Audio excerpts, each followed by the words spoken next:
youngsters. Great chance here. That does it. Steve McGavin. And for the first time, Colchester United have won a major final. Still Garcia, finally the company arrives and it's in! It's a freak-out goal from Ricardo Carvalho. Richard Garcia wants the credit and the shock is on at the bridge. And it's promotion for Colchester United. They've made it into the Championship for the first time in 69 years. Porter, being held, there is Porter, and that's Maka!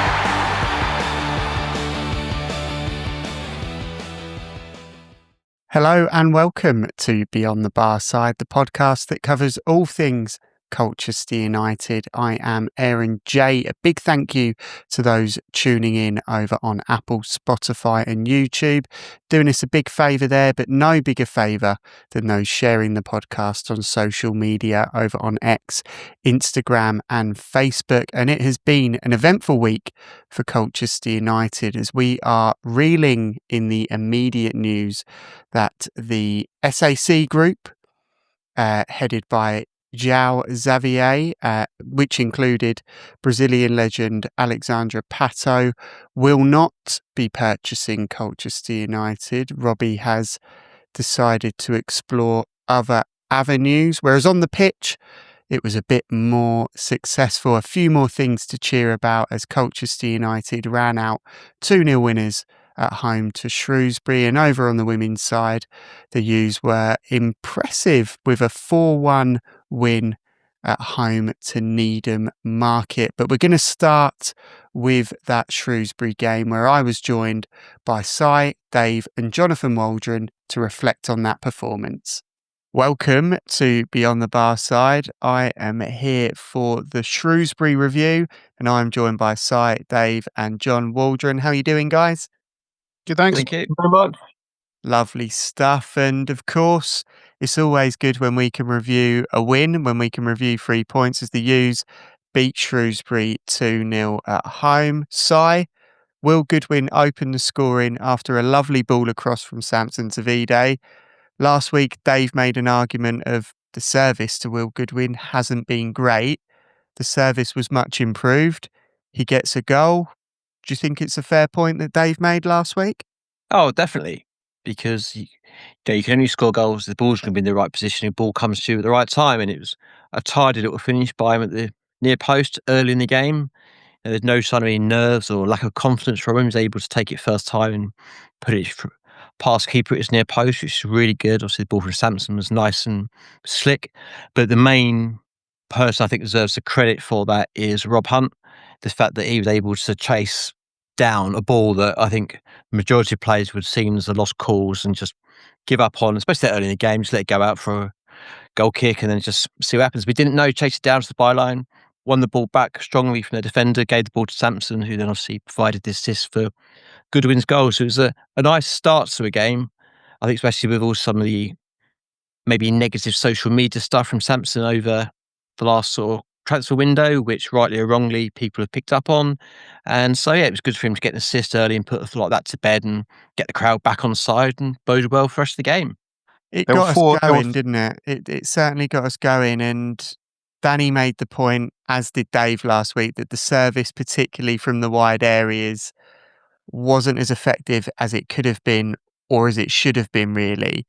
Do you think that's something that's been worked on throughout the week to enable Will Goodwin to get more of the ball, Si? Well, it must have been, because Danny's not stupid. He knows exactly what he's doing. He knows the areas where we've got to work on. He came out against the Crew game and said, we weren't good enough, making the right decisions, weren't getting the ball across properly. So it's something he would have worked on. How much he did, I don't know, because I don't know if you heard his post-match comments about the fact they've been stuck in the dome all week due to the weather, which, again, he wasn't necessarily the same as a negative thing. It just meant he couldn't do what he wanted on 11-side pitch. But something must have worked because both sides, the balls were much better in the box. We're still not shooting enough, but we tick one box, so maybe next week we'll shoot a bit more.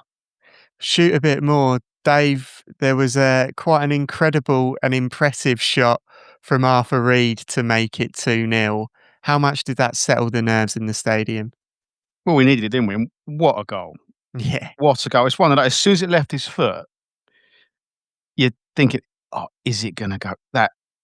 Can it go in? And it did. It was absolutely incredible. I said after the Walsall goal, Lisby's Walsall goal, if there's we score a better goal than that this season, it's going to be absolutely spectacular. I think they're both really good for different reasons. That might just, it was such a pure strike. Yeah. But it really, we did need it, because while Shrewsbury, I wouldn't say they ever had us under the cosh. They certainly had a few moments of pressure, and overall, I don't think we played very well. It didn't seem like we got out of second gear, did it? We didn't. And there was a lot of you said last week, Si, about how we play against the lower ranked teams, and I said, well, let's change the narrative here. We've started, and then of course we dropped straight down to Shrewsbury's level on the ball. But we've got far better players than them, and we had those bits of quality. The first goal was nice because there were 4 individual bits that came together as a whole. It was Teddy Bishop got the ball, and it was like the first time he had it, and he drove forward really well. And obviously, there's Hunt never giving it up, keeping the ball in. Sampson getting his head up, finding a good ball. And there's a really tricky finish from Goodwin when you've already got beyond the near post to steer it back with his wrong foot. So it's a really good goal. Great goal by Reed. But then overall, yeah, it wasn't a good performance. It was good opposition to have that performance against, and to sort of get some people back into the squad. Because I think I was certainly surprised at how many players came back from injury in the starting lineup and in the squad. It was an impressive amount, and I think a lot of youth fans were quietly relieved seeing the lineup come out when it did, and seeing the names in that squad. One of the names that did sort of make a bit of an impression on social media, John, was Rob Hunt coming in at left back. There was some pre-match scepticism, but as Si's already said, he played a part in both of the goals. How impressed were you with his overall display? Yeah, pretty impressed. I think it's kind of what you get from Rob Hunt. He's an excellent professional. He's someone that can fill in a variety of different roles, and he's the sort of player that any manager wants, really, because he's there. He's generally fit. He's ready to start when required in any particular position that the manager wants, and he always gives everything to his game. He may not be technically as good as some of the other players within the squad or in the league, but he is pretty consistent with his performances and his attitude. And I think that the part that he played in the first goal kind of epitomised Rob Hunt as a player, really, the way that he kind of chased that lost cause. And, you heard the crowd's reaction when he got that ball back. It was huge. It was almost as huge as Arthur Reed's goal. It was the crowd loved that. And that's what they want to see. They want to see that commitment. They want to see that attitude. And, you see someone like Rob Hunt do it, and everyone else is lifted by it. So, yeah, I think I was impressed by him. And he doesn't let anyone down, really. Okay, there are errors here and there, but every player makes mistakes. And I think, he's the sort of player that you can rely on. Yeah, and I think it's probably fair to say that he's quietly become more of the more reliable performers within the squad. As you say, across multiple positions, he's come in and he's done a job, and he's worked really, really hard in all of those positions.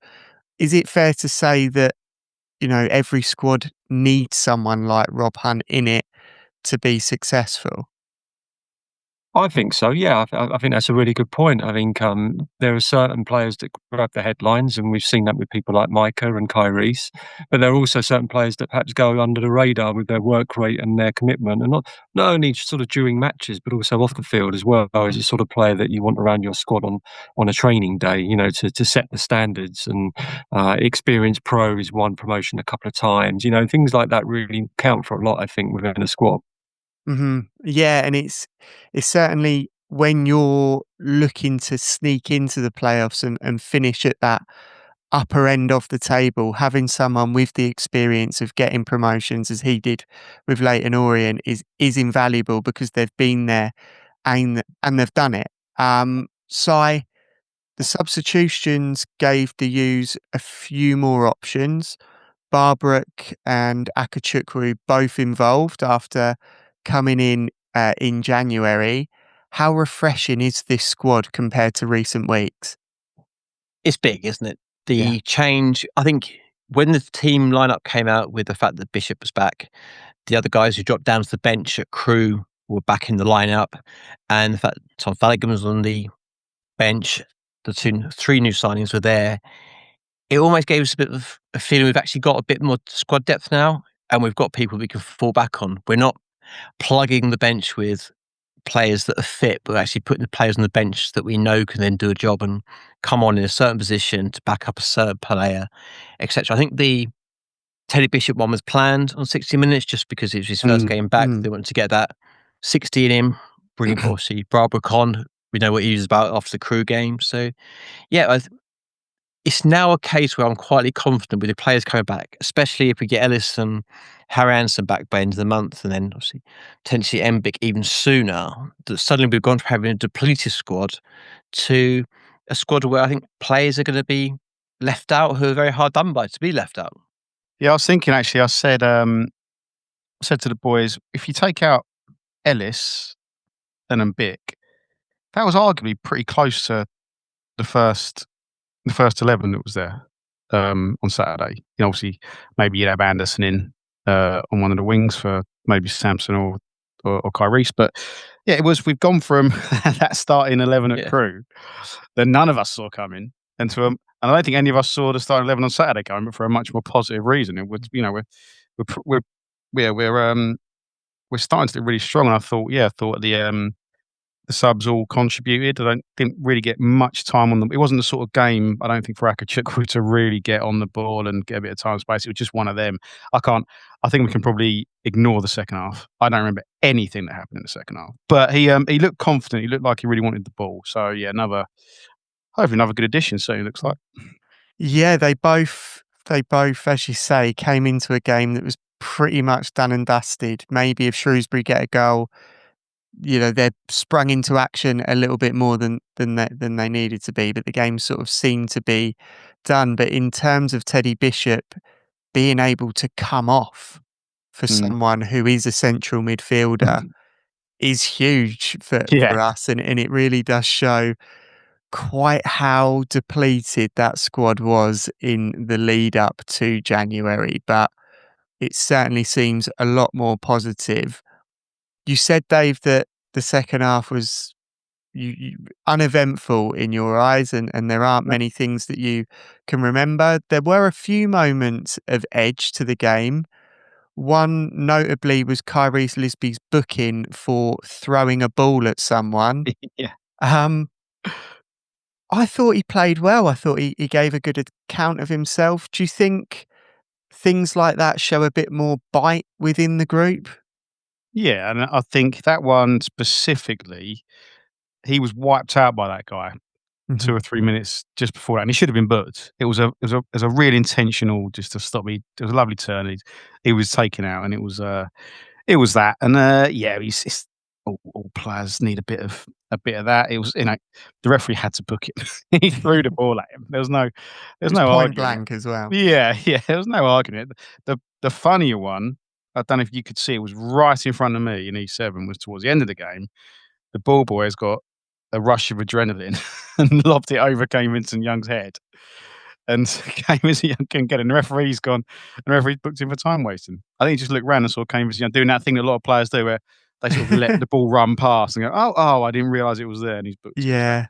That was quite amusing. The ball boy. That time wasting thing's felt comedy, though, isn't it? Yeah. Why? So they were taking just as long with their throws, but because they're losing, the referee doesn't think they're time wasting. Surely, if it takes the same amount of time for player A to throw ball as player B, they're both time wasting, regardless whether you're winning or losing. But for some reason, the referee only seems to pick on the winning side there. It just makes shows where both teams are if they're time wasting because they're happy with. Yeah, but I'm not saying it's they would. It's just, to me, the officials there should be right. This is a rule. Doesn't matter whether you're winning or losing. You'll take X amount of time. You're time wasting. You're not time wasting. Yeah. Not think, so it's just one of those really things of bugbears kind of thing. I don't. One thing that you said, there was a bit of pressure, Aaron. I don't know. You probably see it better than me, Si. Near the start of the second half, it did look like they had a pretty good shout for a penalty against as the ball came over. I think it might have been Hunt Mm-hmm. or maybe Tucker at the back post, but I thought we might have got away with one there. But ultimately, yeah, they didn't really lay a glove on us. And I thought Samson and Kyrie's both, their attitude was spot on. I thought Samson played really well. We seemed to. Kyrie's didn't get much of an opportunity. We seemed to be directing pretty much all of our attacks down Samson's side in the first half. I don't know if that was planned or it's just how the game played out. But yeah, Kyrie's didn't have much of an opportunity to get involved. But yeah, after everything that happened in the week, I didn't hear get any stick or any criticism from the fans at any point before, during, or after the game. No, and you're when in the maelstrom Samson came off, yeah, you got a good you round of got applause. a really good round of applause. Yeah, Si, you're in the middle of the maelstrom of the South Stands. I don't know if there was any. I certainly didn't hear if there was any negativity. I think what massively helped the case, though, especially Samson, was that early assist, wasn't it? Yeah. I think if we'd have been losing the game, it could have turned slightly different. But as all football fans, we were all fickle, aren't we? To be fair, we were winning, we were having a great day. It's a bit of fun, wasn't it? So yeah, see, John's the one to talk about more about like the transfer day shenanigans. But I think we've got to remember that no matter who you work for, if you're offered money elsewhere that's double, you're going to be like, yeah, see you later, bye. You don't work at Asda and be like, oh, Tesco's offered me double. Nah, sorry, I'm Asda through and through. White, green, me, I'm staying. Yeah. Like, yeah, see you later, bye. And I think it would have been a lot more than double as well. Yeah, but you know what I mean. I think we've got to look at the fact that the young lads who've got. Absolutely. You can't begrudge them being annoyed. And it's like we said, yeah, you can understand them being disappointed. They might have expressed it in a way they might regret, and I'm sure the club wouldn't have wanted them to. But yeah, they really put it in on Saturday, so no issues. And the thing is, they're young lads, aren't they? I'm not being funny. When I was their age, I think the thing that sums me up the most is the things I'm proud of I shouldn't have done. The things I'm fucking proud of I shouldn't have done, and things that I should have done I'm proud of, kind of thing, isn't it? So yeah. It's going to be a deep dive into size fast. Oh no, I'm glad there's no social media. Very different pod. But I was That is a very different young squaddy, trust me, and one that I'm not quite prepared to do at this moment in time. Who is? But yeah, I think you're both completely right. Both players will have been under a little bit of a microscope going into the game, given the social media stuff, which does seem ridiculous when you putting things on social media as an adult like that do seem a little bit alien to me. But it is, as you pointed out last week, Dave, it's the way younger people communicate their feelings now. So maybe we just don't understand, and that's absolutely fine. But they came in, they played well, their attitude was spotless, and I guess we can put that situation to bed and move on. But John, players returning from injury is great, and the loans coming in, obviously with the two Finns and Akachukwu, really does seem like a turning point in terms of the squad health and balance. Do you think post that January window, the U's are in a really good position?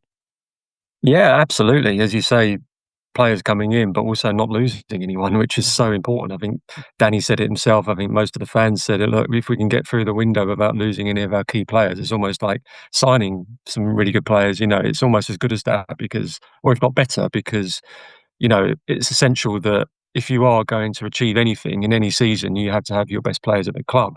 And them leaving sort of halfway through the season is detrimental, whether it's for the right reasons or not. So to keep hold of people like Micah, Kyrie, Samson, Aurora, all these guys, when there's so much interest in them, Harvey as well, is a massive bonus. And then to bring in the reinforcements, you look at that bench yesterday and there's more options all of a sudden. Of course, players coming back from injury really helps, but the two Finns, I think, probably can think themselves a little bit unlucky not to start after their performances at Crewe. Certainly Finn Back, who I thought was excellent. He was my man of the match. Yeah, he was really good, wasn't he? And considering as well that he'd only sort of met the squad 24 hours before that, for him to play in the way he did was very good. So yeah, I felt a bit sorry for him really yesterday, actually sort of being an unused sub. But I understand why the decision was made. And yeah, I think absolutely, Aaron. I think, now we can really look ahead to these last 17 games with a lot of optimism. Hopefully it'll be more games, maybe the playoffs are on the cards. And, we know that this squad is capable of beating any team in this division. That's a fact. So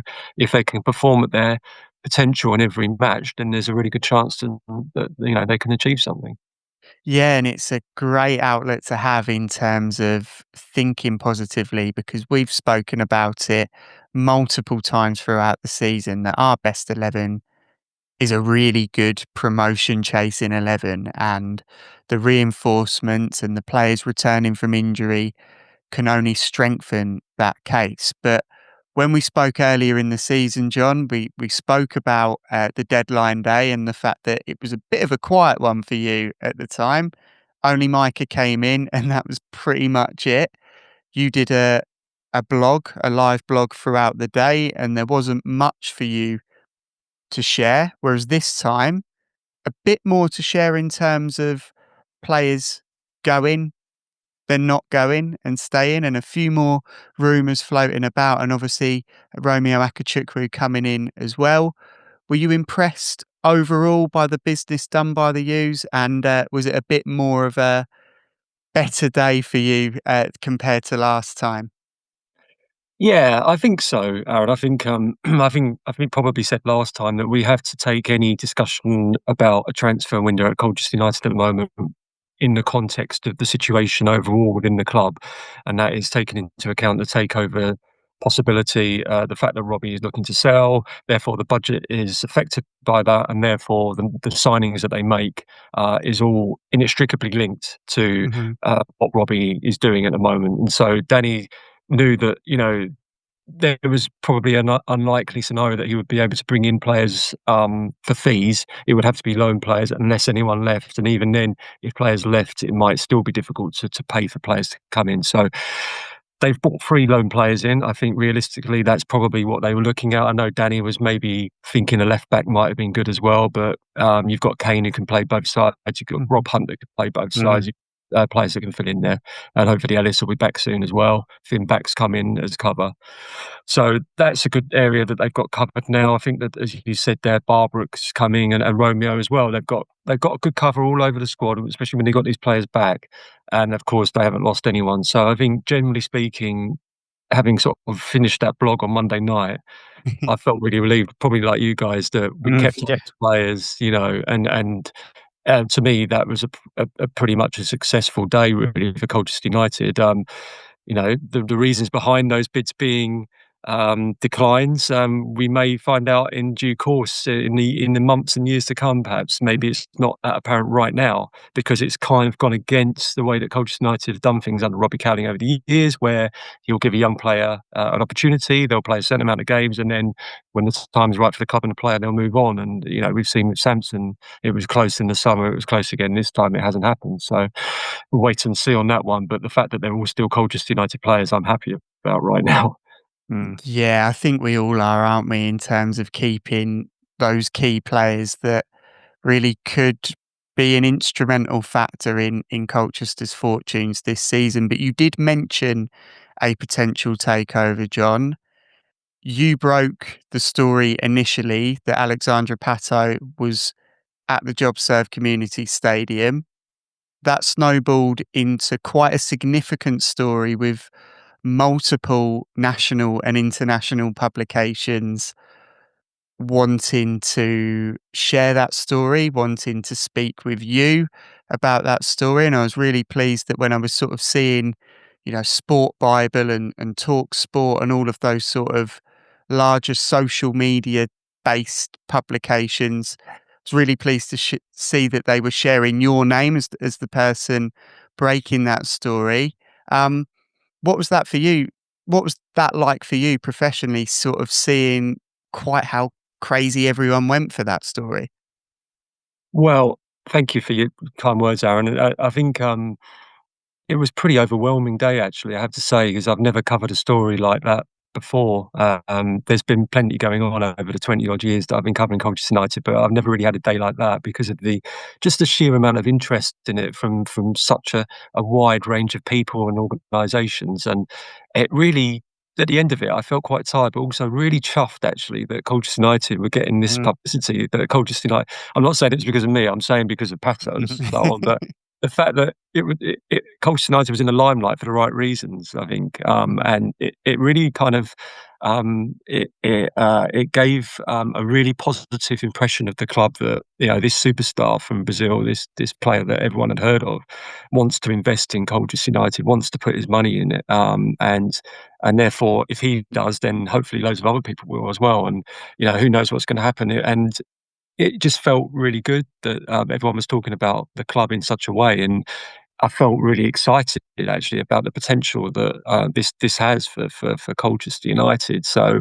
from a professional point of view, it was a pretty overwhelming, tiring day, and but also exciting as well because these things don't happen very often in sports journalism, certainly local sports journalism these days. It's very hard these days to get information like that, and when you do get it, it's nice when, as you would rightly say, there you get the recognition from the right people, perhaps in those media organisations, that it came from a local newspaper that covers the club home and away. So that was pretty satisfying, and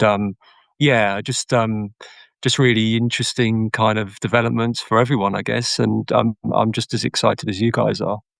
It certainly could be the makings of a huge story in terms of, if it does all go through, having someone like Alexandra Pato as part of a consortium running a League Two club in Colchester United is fairly unprecedented. Or in League a One. sense. Of course, or League One. I was assuming that the deal would be done before the end of the season, Dave, of course. But of course, if it's delayed for whatever reason, it would be a League One club. And if it's delayed even more, potentially a Championship one too. So we're going to say Champions League. Well, that's when the takeovers happened with Champions League. Yeah. I do like the fact that Danny suggested that maybe Alexandra Pato could sign on as well and step in if we're short. I thought that was a nice little quip from him there. Still a young man. It's only 36, isn't it? Yeah. young to me and Si. He's not finished. That's He's only 28. Really. Yeah, he's not. That is radio journalism at its gold, isn't it? Yeah, we should have got that when you were on TalkSport, John. You should have chipped him something ridiculous like that. Anyway, for months in a row. We digress. We digress a little bit. Back to the Shrewsbury performance. I did put it out for a one-word review.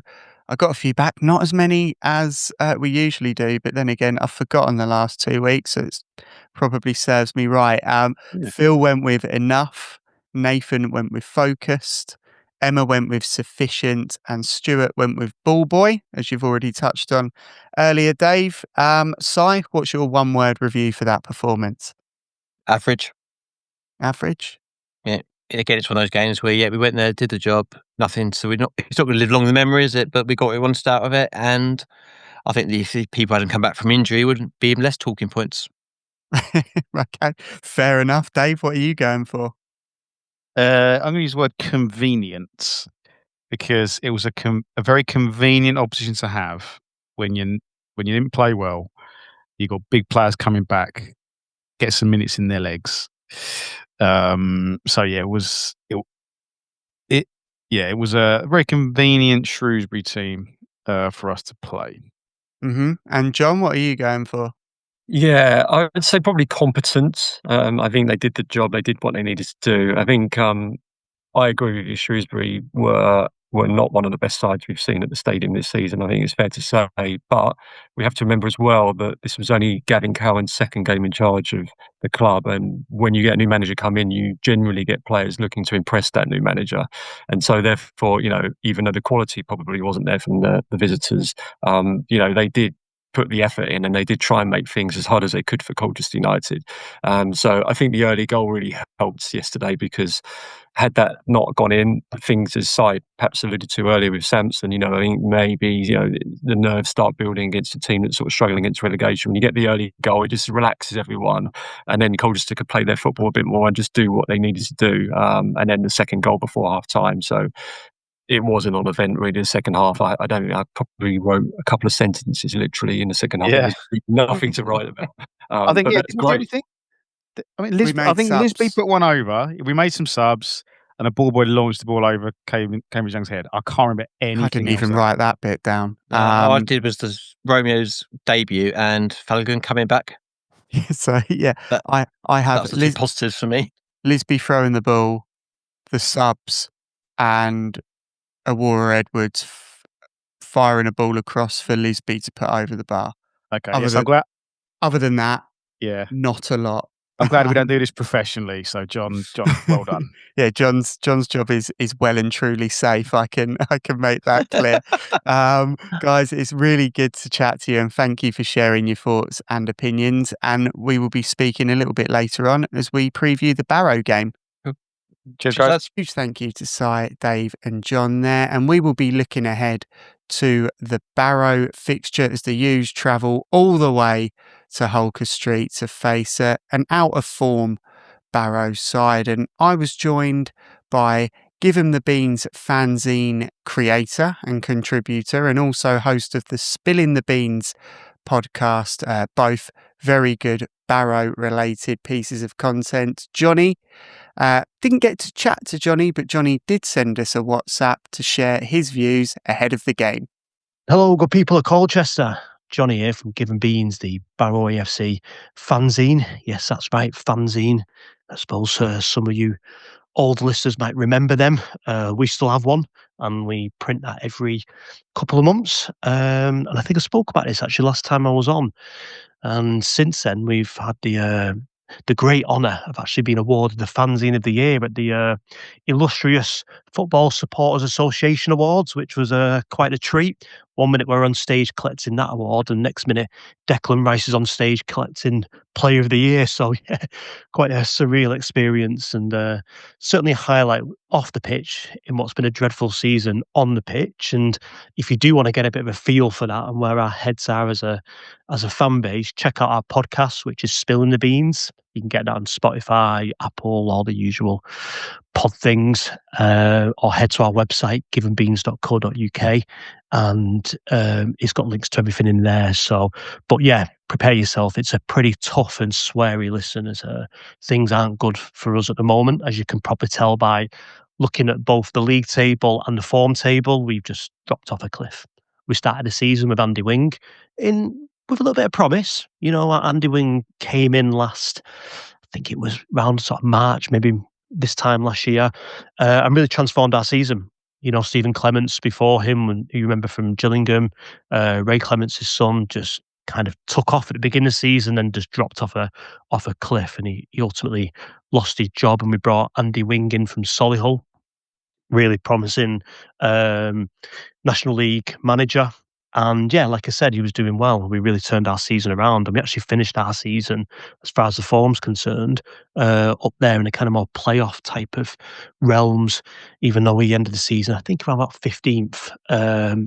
But yeah, so there was, I wouldn't say it was expectation, but there was certainly hope. But that was really going to rely on, you know, recruitment for us. We lost the core of our squad. You know, Dean Campbell, Kean Spence, Robbie Gotts, who saw you eagle-eyed League Two watchers might know, might recognise their names. They all went on to bigger and better things in League One. So we tried to replace them and failed miserably. And since then, it's just been just a kind of nightmare of a season, really.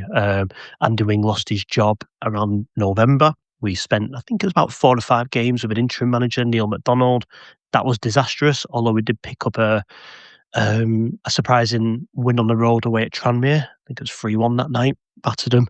But since then, we brought in Paul Gallagher, who's ex-Preston North End, ex-Blackburn, really good player, and his teammate from there, John Welsh. He was called John Welsh. They're never long enough to actually learn the proper names. So, and they came in, and it went from bad to worse. We made some good signings, I think, in January. Brought in Danny Rose from Grimsby. That was a bit of a shock, as he's got real, good pedigree when it comes to League Two. So we got him in. We brought in some really good loans from Nottingham Forest, from all over really, and signings seemed to be good, but performances on the pitch seemed to pick up, seemed to be okay, but we weren't getting results, and it was going from bad to worse very, very quickly, up until the point of yesterday. As I speak here, it's Thursday. On Wednesday, Paul Gallagher lost his job. So we're now on, including our interim manager, Neil McDonald, we're now on our fourth manager of the season, which is Dino Marmria, ex-Burton Albion, if people might remember him. He was the guy who did a miraculous turnaround there as they were kind of destined for relegation in League One, to win kind of 9 games from 12 and get them pretty comfortable in the end. So that's what's on his CV. That's what he advertises himself as, a specialist at keeping teams up. And he's certainly got a challenge with us. We're in a situation at the moment where really we've been relying on 2 teams that are worse than us, which is Newport and Harrogate. And thankfully, they keep on being worse than us. But how long that can last, I don't know. But we do have you guys this Saturday with a really good record against. Hopefully we can continue that, because we are desperate for a result. But really, it's also one eye on the game the week after, which is Harrogate at home, and that's a 6-pointer for us. And we've been losing a lot of them recently. We lost against Crawley at home in a 6-pointer, lost away at Shrewsbury Tuesday of this week in a 6-pointer. So, yeah, it's miserable at the moment. And so we're looking for absolutely anything from this game to take us into the one the week after. So, yeah, that's about it. No good news from our side, which is great news for you. You should win. However, you never know. We have that great record against you guys, and that might just last out and bring us a little bit of cheer in these parts. So, yeah. Good luck for the rest of the season. Terrible luck for Saturday. God bless you all. Speak soon. Bye. Thank you to Jonny for sharing his views and insights there. And even though we couldn't have a conversation due to work conflicts, he still came through and sent through a voice note. But I'm going to look past Barrow a little bit, which seems ridiculous. And it's also something that we speak about later on in the pod, that maybe we shouldn't overlook the Barrow game, but I'm going to for good reason, because on Tuesday the 17th of February the U's will be taking on Cambridge United, and whilst many U's fans who are going will be looking up places to park and where to go for a drink before the game, 3 U's fans will be planning their route and walking all the way from the JobServe Community Stadium to the Cledara Abbey Stadium. And I was joined by one of those U's fans, Jonny, to tell us about the challenge that they have undertaken. Welcome back to Beyond the Barside. And a few U's fans, well, probably a lot of U's fans, will be aware of a significant challenge happening ahead of the Cambridge fixture, where 3 U's fans are taking on the challenge of walking from the JobServe Community Stadium all the way to the Cledara Abbey Stadium in Cambridge. I'm joined by one of the participants now, Jonny. Jonny, you'll be undertaking the challenge with fellow U's fans Jack and Adam. Just talk me through what the challenge is initially. So we are walking from the JobServe Community Stadium to Cambridge Stadium, and we're not doing it in one day, because God, that would be a hard one. But we're splitting it across 2 days. So we leave on the Monday morning. We're aiming for about 6-7 in the morning, and then we stop off in Haverhill for the night. We've got a hotel booked, and then on the Tuesday is the final stretch to Cambridge. Yeah, I mean, it's a significant journey to make. Obviously, you've got your route planned out, and you're going to be taking that break in Haverhill. Even the walk from Colchester to Haverhill is mammoth, and that walk from Haverhill to Cambridge equally as mammoth. But the reason you're doing it is to raise funds and raise awareness for Mind. What was it about Mind that you 3 thought, yeah, we want to raise money and awareness for that cause? So we had quite a lot of charities that we were deciding between, and we thought, why don't we choose one that is related to football and other people can relate to? So we thought, well, let's go for Mind. And as we were speaking about it, it's quite close to Jack, So Jack has worked with Mind, and it's a charity that's quite close to him. So we thought if it's close to at least one of us, we should go for that one. Mhm. And as well, recently, Adam, his dad, does Twitch streaming, and believe it or not, he's sponsored by Mind. Oh, So we wow. thought there's two of us that have very close ties to Mind. So we thought let's do it for Mind. So that's why we chose that charity.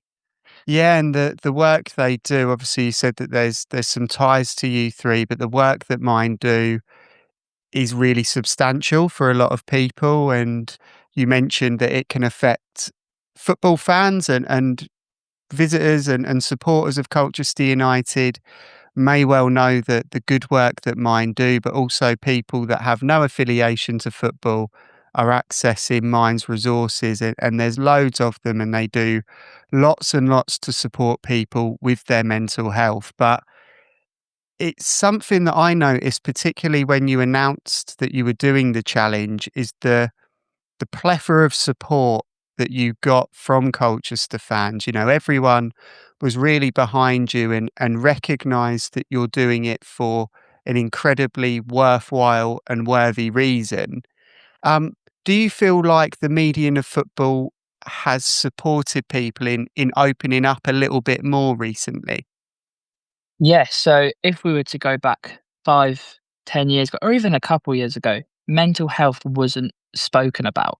Mental health was something that everybody had, or just, yeah, it wasn't really spoken about. And recently, I feel like football clubs are more involved within mental health. So, for example, Col United have set up initiatives where people could go and have a little kickabout in the Astro that we've got at the end of the car park.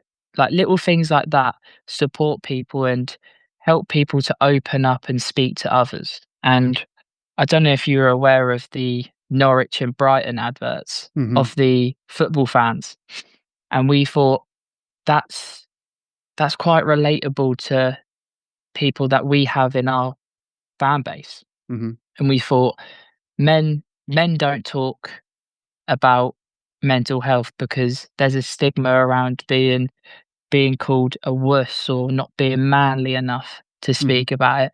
But in reality, that's not the case. Like, you need to speak about problems in life in order for them problems to be fixed. You shouldn't suffer in silence just because you might not be manly enough, or you might be seen as not strong enough, or you might not be seen as a man. Like, that stigmatism is something we need to get rid of. And us doing this walk is something we're trying to prove, is that it's okay to not be okay. It's okay to ask for help. It's okay to ask for support. And that's why we feel like it's a worthy time and charity to support and do this for. Yeah, it really is. And obviously, the challenge that you'll be undertaking really does highlight that sort of mental resilience that you need to undertake such a huge challenge, but also the mental resilience that people may have to use to get through daily tasks or tasks that some people take for granted. I mean, 1 in 4 people experience some sort of mental health problem each year in England. And as you say, football clubs are getting wise to it. I mean, it's if you were to look at the average attendance of a Colchester United game, you're looking at just over 1,000 people that year will have had some sort of mental health related issue. So the fact that football clubs are raising awareness and coming up with initiatives, that Norwich advert was something that really stuck in my mind, particularly when you guys announced that you were doing the challenge and doing it for Mind as well. That's always one that had quite a profound effect on myself, being a football goer and things like that. So I think it's definitely something that people will get on board with. It's definitely something that people will support. And with that in mind, how can fans of Colchester, or indeed Cambridge, or indeed Barrow, because this is the Barrow episode, support you guys in your challenge? So, luckily, Cole, you have been in contact with us, and they have put it on their social media. They're aware of it. We spoke to Danny Cowley personally. We spoke to him about what we're doing, and he replied with, "I know." He had seen it on social media. He was aware of it, and he is very supportive in us, and he is wishing us well for the walk. All the players are aware of it. He spoke to the players. He's told them. And yeah, we're glad the club has recognised what we're doing and has supported us in helping us raise awareness for it. Because originally we were quite small, and we were trying to reach out to the different people to raise awareness. And luckily, the club got in contact with us and helped us. And we've also been in contact with Cambridge Mm-hmm. to see what they can do. And we've come up with a plan. And the plan is we are going into the away end as normal. We have to, we're going to call up I believe it's the media person. His name's Richard at Cambridge. And he's going to come meet us. He's going to take us onto the pitch. And there will be a photo opportunity with us guys on the pitch as well as COLU players. Mm-hmm. But obviously, that's up to the COLU players, and I'm sure they wouldn't mind doing that, as it's for a good cause. I'm sure And they obviously, wouldn't, no. No, and we've walked the whole way. But yeah, that's another thing we're having. And they're also trying to sort out an announcement for us, basically, to even let Cambridge fans know that what we've done, and yeah, try and help raise awareness through that way. And people-wise, everyone who's donated and supported us, I've received multiple messages from people. I do appreciate it. We all appreciate it. We've got an opportunity tomorrow night that Jack and Adam are attending. We got a call from BBC Essex, Mm-hmm. and they have asked if we can go to the studio in Chelmsford tomorrow night for the Friday night phone-in, I believe it is, for With fans. Glenn, yeah. Yeah, so Jack and Adam are attending that tomorrow night, and they're going to be speaking about it. And yeah, unfortunately, I can't make it due to work, but as long as them two are going and they're raising awareness, that's all that matters. And there's been multiple things that have come towards us in order to raise awareness, and we appreciate it. I believe we're up to about £735 now, which is just crazy. Like, the support is just, well, we're blown away. It's just, I can't believe how everyone has donated their own money in order for us to raise awareness and to help Mind as well. Mhm. It's just, we appreciate it so much. So thank you to everyone that has donated so far. Yeah, you've blown us away. And obviously the Just Giving link will be in the bio of this episode. So if you haven't donated already, just scroll down the episode description and it will be there for you to donate. But Jonny, best of luck for the challenge, and please do send my best to Adam and Jack as well. And I look forward to seeing you on the Tuesday, mate. Cheers. Thank you very much. Thank you very much for everyone for donating. And yes, see you all on the Tuesday. Cheers, mate. Cheers. Thank you. Huge thank you to Jonny there. And as I said in the conversation with Jonny, the link to the Just Giving page is in our episode description. So please do click the link and share your support for the lads.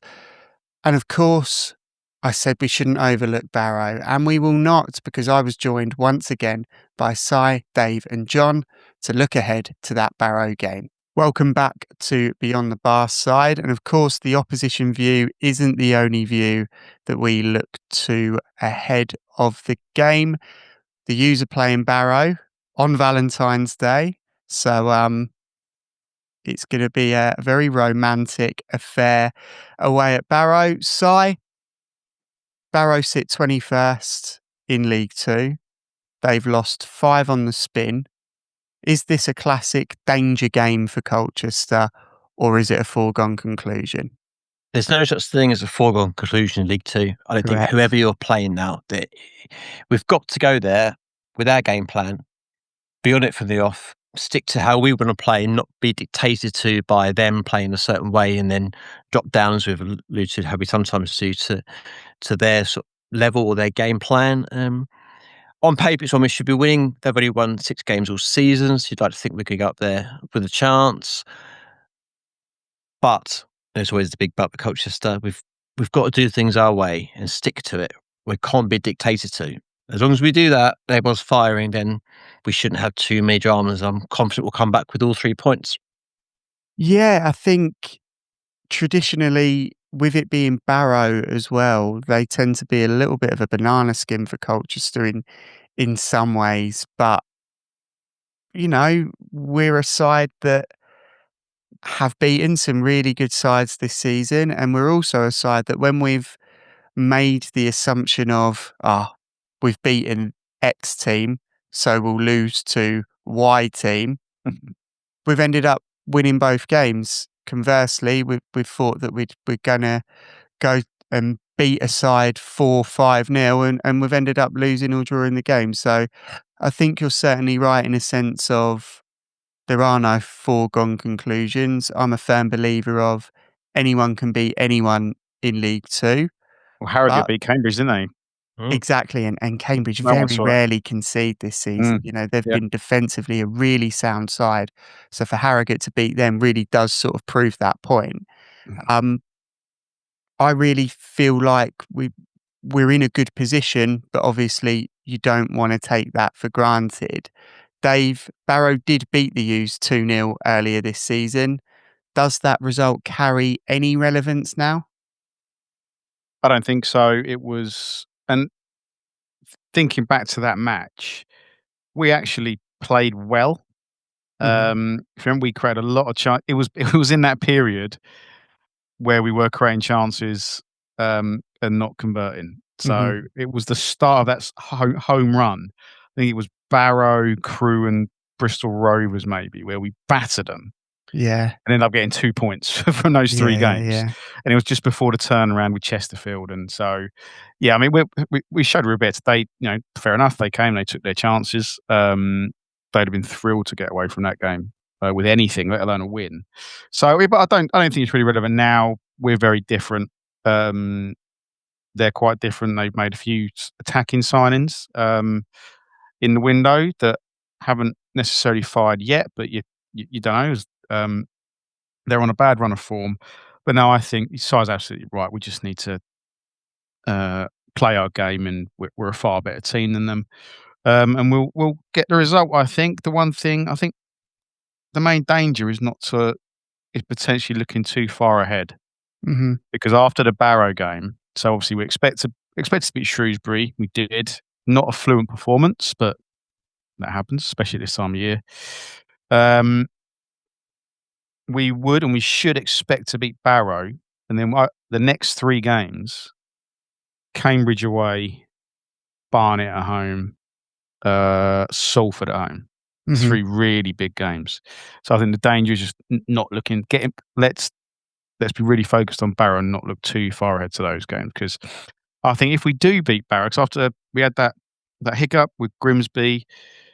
And then Crewe, we're still in touch. I mean, this is what we were talking about on the Shrewsbury review, to still be in touch with the squad as it was before Saturday. Really is impressive, to be honest. And so after, I think we get this Barrow game done, and after those 3 games that I just mentioned, if we can get, obviously 9 points would be nice, but if we can get sort of 6 points from those, 6 or 7 points, I think we're gonna be right in there, probably in the playoffs at that point.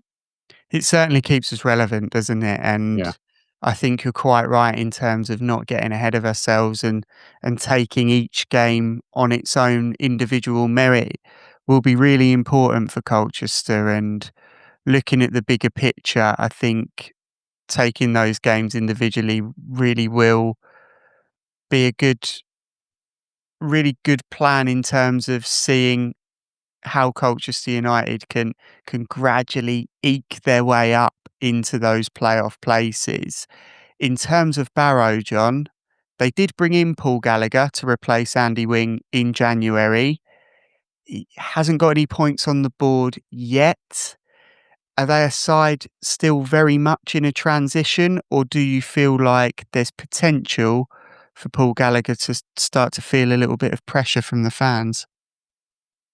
A good question. I guess the longer it goes without them picking up points and the more they get drawn into a relegation battle, the more pressure there will become on any manager, whether he's only just been appointed a few weeks ago or not.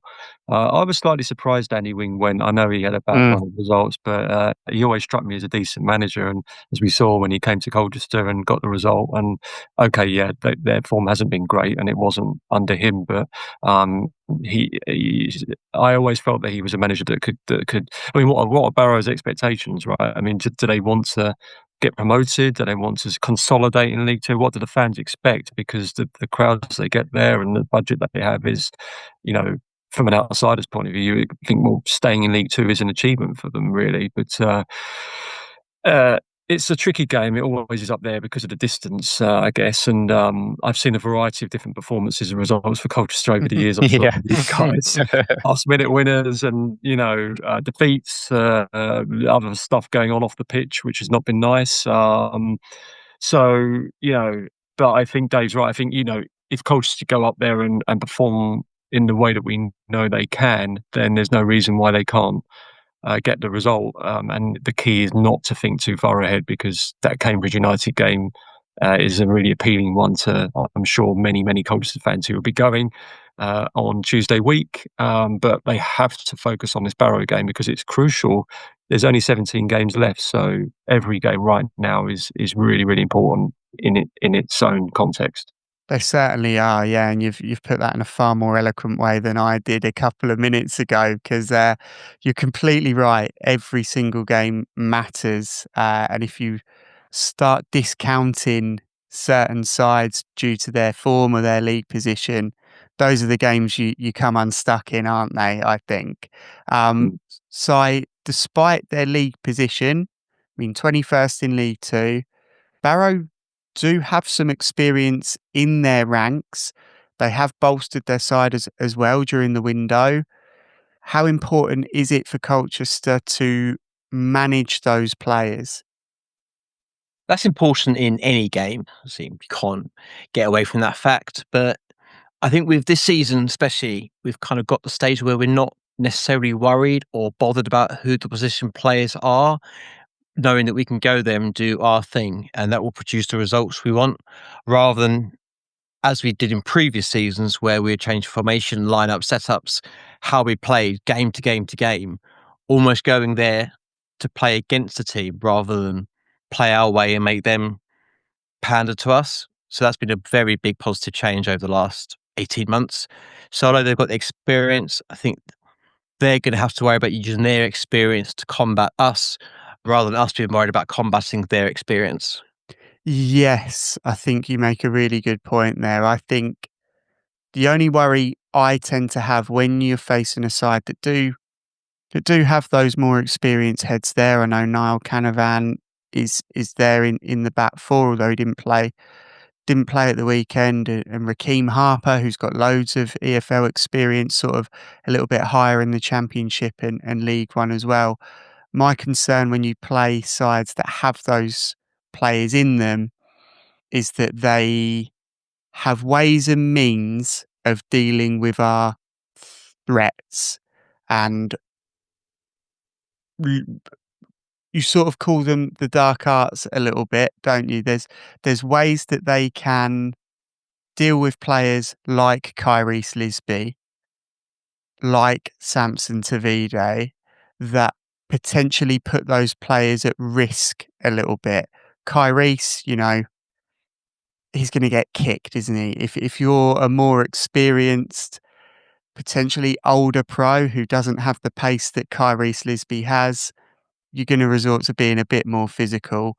Similarly with Samson, if you've got that sort of experience and you're a bit more sort of clever with the way that you deal with him, there's potential to get him booked and get him sent off. That there are certainly areas that those players can look to exploit in Colchester United to sort of nullify our threats. But on the flip side to that, Dave, I've been really impressed with Will Stanway in goal for Barrow.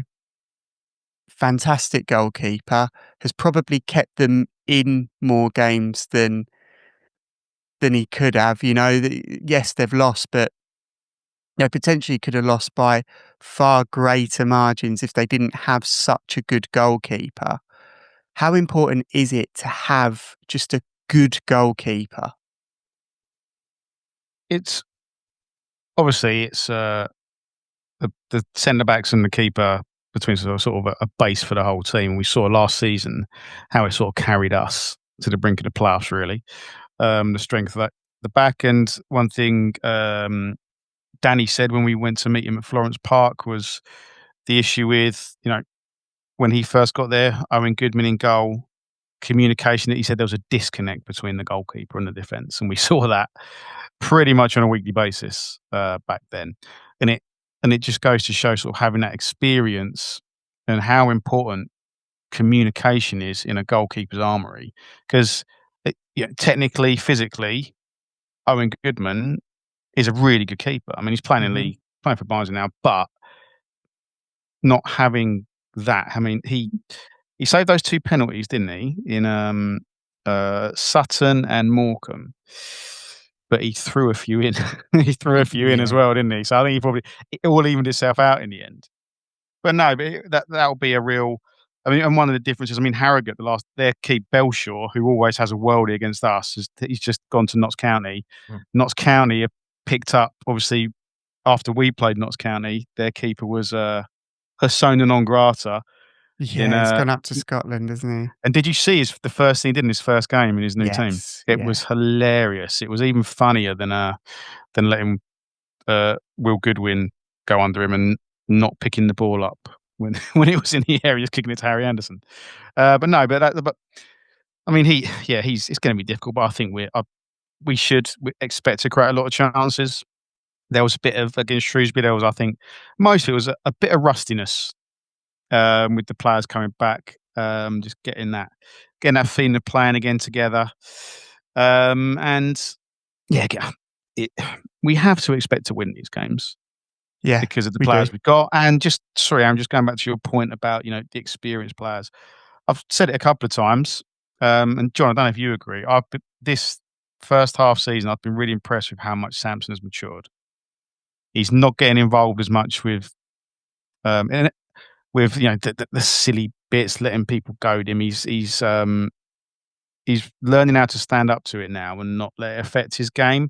And it is actually, I can't remember what game it was actually. There was one game where he sort of reverted back to type, and it was really clear.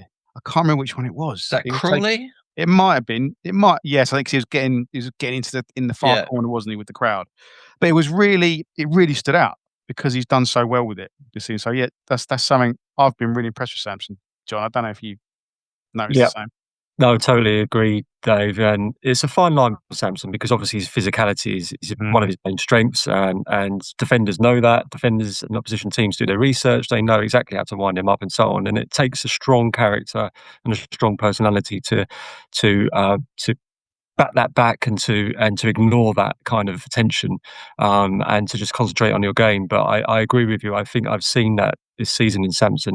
There's definitely been a progression there and a maturity that's developed there. And there was something happened yesterday. I think it was pretty minor. There was a melee in the goal mouth, I think, before a corner, and I noticed a few of the Shrewsbury fans were sort of shouting at Sampson, and he kind of looked back but he didn't really react too much. And I think maybe, say, 12 months ago, he may have been a bit more kind of volatile and a bit more aggressive, which who knows what was said. He may have had every reason to have done that. But actually yesterday he was really mature, dealt with it, and then concentrated on the game. And I think, there's been, and I think that's down to Sampson, but also hopefully you would imagine Danny Cowley and Nicky Cowley have kind of said, look, just concentrate on what you do really, really well. And if you let anything like that affect you, then that is to the detriment of us and to yourself as well.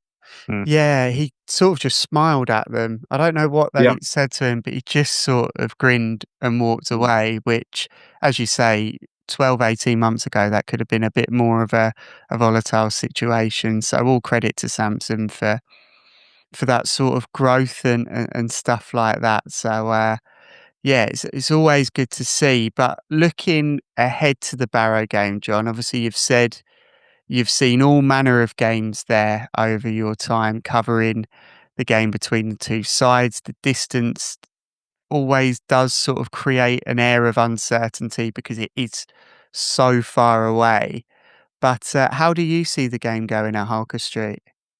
Yeah, I think I think as Dave perhaps alluded to earlier, I think if Colchester play to their strengths and play to the standards that they can, then they should win the game. I'm always confident these days with Colchester United going away from home, and I can't say that for when the times before Danny Cowley took over. You know, I'm always confident that Colchester United will always compete in an away match, and places like Holker Street are the prime example. You know, you need to go there and match the home team. You need to be able to deal with everything they throw at you. And I think Colchester United under Danny Cowley have always had that ability to do that. So I'm never really that apprehensive about away games. And okay, you may have performances and results like the Crew one from time to time, but generally speaking, they will always be in the game. And if you've got the quality of people like Kyrese and you know, hopefully Mike will be back soon, but Samson and Wara, they're always capable of scoring goals. And you know, defensively, we've seen they're very sound. So you know, in keeping with what the last few games, 1 or 2-0, there's not been too many goals here and there, but I'm confident that Colchester United will be able to get a result and maybe perhaps hopefully a 1-0 win. I think that's a very sensible prediction to go for, and it's seamlessly segued us into the next section. Which Dave, you've been outdone, I'm afraid. Dave's been our sort of segue person over the last few weeks. John, Well, you've done it yeah. perfectly. When there's an Dave, actual professional on the Yeah, that's different. you may as well leave it. So. Yeah. I think feel a bit guilty now. No, I think we've definitely noticed that when we've had yourself, when we've had Glenn, when we've had Gab, that there is certainly a knack to it that maybe we will be maybe we're working towards. I would say is a better way of describing it. But Dave, what's your prediction going into the game? I think we'll win. Starting line's going to be interesting. Obviously, like we said before, looking ahead to Cambridge. But I think it'll be fairly similar. But I think we will win. I think we'll win 2-0. And I'd like to see Kyrese get back on the score sheet. And the Jack Payne penalty. Haven't had a penalty for a few weeks. It's nice to be confident taking penalties now. It's good for you. Fair enough. Yeah. I mean, I was stood next to you at Gillingham and we were not confident. So, we were clasping each other. So it is good to have that confidence back. Si, what are you going for, mate? I'm going for 3-1 win, and it will be, I agree with Dave, I think Lisby will get back on the score sheet. Be Lisby, Payne, and Tucker. Tucker. Yeah, when was the last time Tucker scored? He's not for a while, is it? Not for a while. Was it cleared off the line against Grimsby, didn't he? Yeah, was it that Wickham Virtue goal? Or was there one? I think it was. Yeah. Yes. I think he's getting himself still in the good positions and stuff. So I'm confident, especially with how Payne and Reid and Bishop now back are delivering the balls into the box, he's going to connect on the end of one of them. Yeah, no, I think that's really a really good point that you've made there. I'm torn a little bit. I think I'm going to go 2-1, and I'm going to go for Kyrese. You've all gone for Kyrese. I feel left out if I don't go for Kyrese. And I have to do a rogue one because I've set out the stall to do that. Not necessarily a rogue one in terms of where they play, but in terms of if they'll play, I'm going to go with Akachukwu. Okay. I think that there's always a bit of jeopardy if they're not guaranteed to be on the pitch. So I think you get decent odds for Akachukwu to score. John, you obviously went for a 1-0. Who do you think's going to get that goal? I'm going to go for Will Goodwin. I just think he's been starting games regularly. He got the confidence booster of scoring his first home goal against Shrewsbury for Colchester. I'm not necessarily saying he'll start. He may not, but even if he doesn't, I think he'll score again. I mean, you see that sometimes with strikers; they get the first and then others follow. So I'm hoping he might get another one. Do you get the sense, John, with Goodwin? It's an interesting one. After the Grimsby game, I was quite critical of him. You've probably spoken with him, sort of been around the place at Florence Park. Has he come across as like a confidence player?